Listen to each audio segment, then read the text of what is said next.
पावसा पाण्याच्याच काही अजून बातम्या वेगवान स्वरूपातल्या बघणार आहोत। धाराशिव जिल्ह्यामध्ये मुसळधार पाऊस झाला। परंडा तालुक्यातील शेतकऱ्याचं त्यामुळे अतोनात नुकसान झालं। शेळगाव इथं पाण्याचा प्रवाह वाढला, नागरिकांचं जनजीवन विस्कळीत झालं।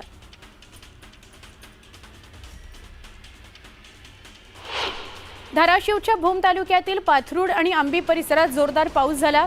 आंबी गावातील व्हिडिओ समोर आलाय। या गावात किती पाणी साचलंय हे या व्हिडिओतून स्पष्ट होत आहे। धाराशिव जिल्ह्याच्या भूम परंडा तालुक्यात मुसळधार पाऊस झाला। प्रशासनाने एनडीआरएफच्या टीम्स परत बोलवल्या। परंडा तालुक्यातील 12 गावातील नागरिकांच्या स्थलांतराचं काम प्रशासनाकडून सुरू करण्यात आलंय। धाराशिव जिल्ह्यातील कळंब तालुक्याला पावसाचा जोरदार फटका बसला। कळंब तालुक्यातील मंगळूर शिवारात पाऊस झाला। या मंगळूरच्या बंधाऱ्याला मोठ्या प्रमाणात पाणी आलं। बंधाऱ्याचं पाणी गावांमध्ये शिरलं। धाराशिवच्या वाशी तालुक्यामध्ये पावसाने जोरदार धुमाकूळ घातलाय। मुसळधार पावसाने ठिकठिकाणी पाणी साचलंय। यामुळे नागरिकांची चांगलीच तारांबळ उडालेली आहे। धाराशिव जिल्ह्यात झालेल्या मुसळधार पावसामुळे आर्णी गावात पूर आलाय। यावेळी पुराच्या पाण्यातून आर्णीतील ग्रामस्थांना जीवघेणा प्रवास करावा लागतोय। एकमेकांच्या मदतीने नागरिकांनी पलीकडे जाण्याचा प्रयत्न केला। मुसळधार पावसामुळे बीडच्या ग्रामीण पोलीस ठाण्याच्या मुख्य इमारतीत पाणी शिरलं। महत्त्वाच्या कागदांसह इतर साहित्य भिजलं। नाल्याचं पाणी पोलीस ठाण्यात शिरलं। मोठं नुकसान झालं। यावेळी बीडचे पोलीस अधीक्षक नवनीत कावत यांनी पोलीस स्थानकाची पाहणी केली।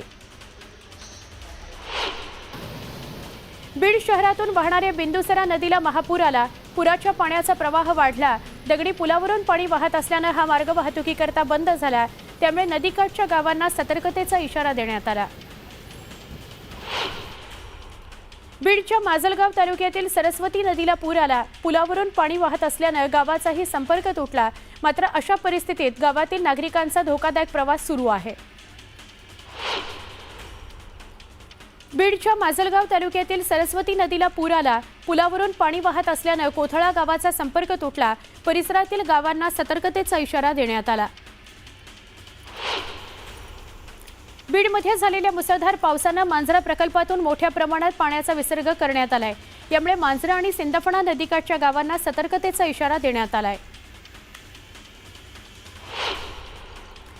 हिंगोलीत झालेल्या मुसळधार पावसामुळे पैनगंगा नदीला पूर आला। या पुरामुळे कळमनुरी आणि पुसदकडे जाणाऱ्या महामार्गावर आणि पुलावर पुराचे पाणी आल्याने वाहतूक ठप्प झाली। हिंगोलीच्या कळमनुरी वसमतमध्ये ढगफुटी सदृश्य पाऊस झाला। सर्वत्र पाणीच पाणी साचलं। गावांमध्ये पाणी शिरलं। आपत्ती व्यवस्थापन देखील अलर्ट मोडवर आलं। शिक्षण विभागाकडून शाळेला सुटी देण्यात आली आहे। हिंगोलीच्या पांगरा परिसरात झालेल्या मुसळधार पावसामुळे ओढ्याला पूर आला।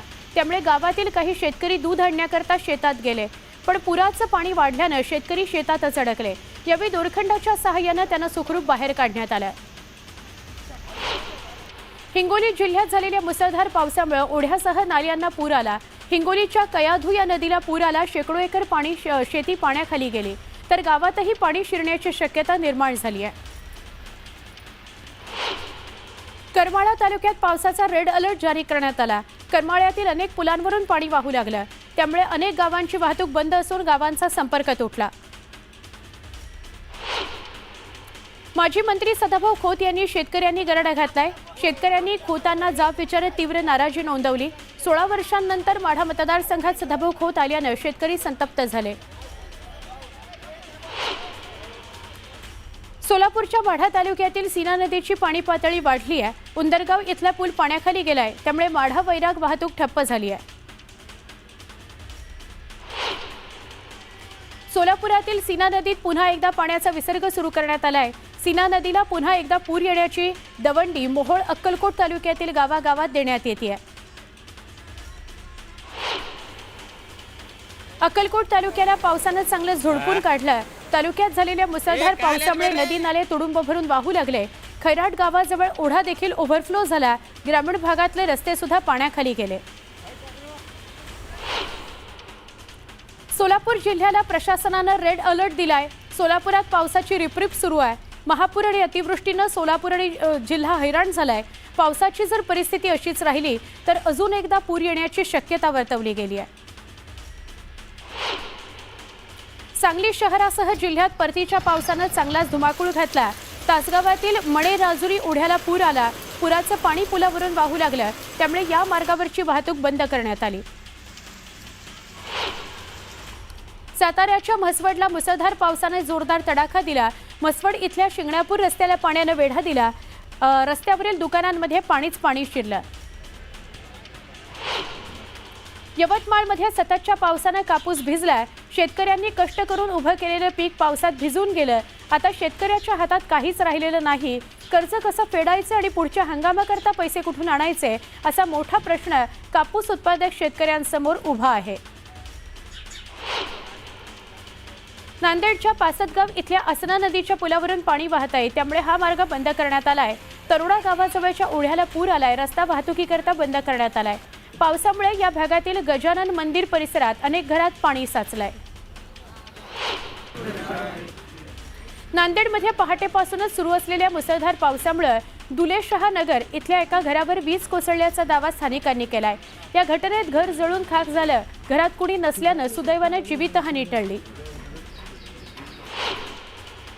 नांदेडमध्ये पावसाचा जोर वाढला। संततधार आणि मुसळधार पावसाने नांदेडमध्ये रस्त्यावर पाणी साचलं। पावसाचा जोर कायम राहिला तर नांदेडमध्ये भीषण परिस्थिती निर्माण होण्याची शक्यता आहे। लातूर जिल्ह्यात सर्वदूर धोधो पाऊस पडतोय। परिणामी जिल्ह्यात अनेक ठिकाणी पूरस्थिती निर्माण झाली आहे। सेलू एरंडी या मार्गावरील पूल तसंच घनसरगाव रेणापूर पूल पाण्याखाली गेलाय। तवरजा या नदीला पूर आलाय। धानोरा शिरशी हा पूल सुद्धा वाहतुकीकरता बंद झालेला आहे। पालघरमध्ये झालेल्या मुसळधार पावसामुळे डहाणूतील आशागड इथं नदीत आंघोळी करता गेलेले 2 तरुण नदीच्या प्रवाहातच अडकले। यावेळी स्थानिकांनी मग दोरीच्या सहाय्याने या दोन्ही तरुणांना सुखरूप बाहेर काढलं। नाशिकच्या गंगापूर धरणातून पाण्याचा विसर्ग वाढवण्यात आलाय।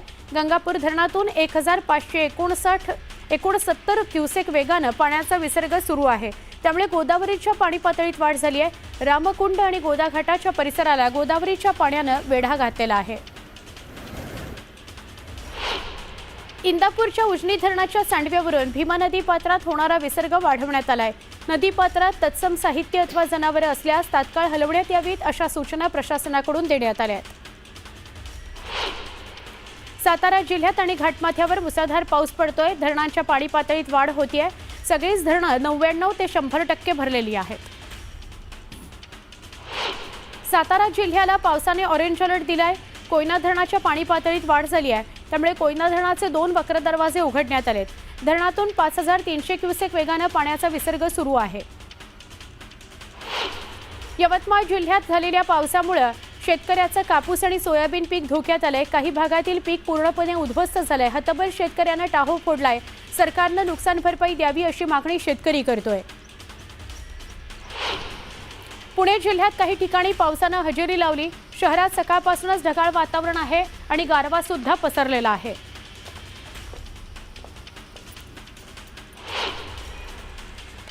जळगाव जिल्ह्यामध्ये मुसळधार पाऊस पडणार आहे। आज आणि उद्या मुसळधार पाऊस पडेल असा इशारा मिळतोय। चाळीसगाव, पाचोरा, पारोळासह अनेक तालुक्यांमध्ये मुसळधार पावसामुळे नागरिकांना सतर्कतेचा इशारा देण्यात आलाय। आतापर्यंत जिल्ह्यात 99% पावसाची नोंद झाली आहे।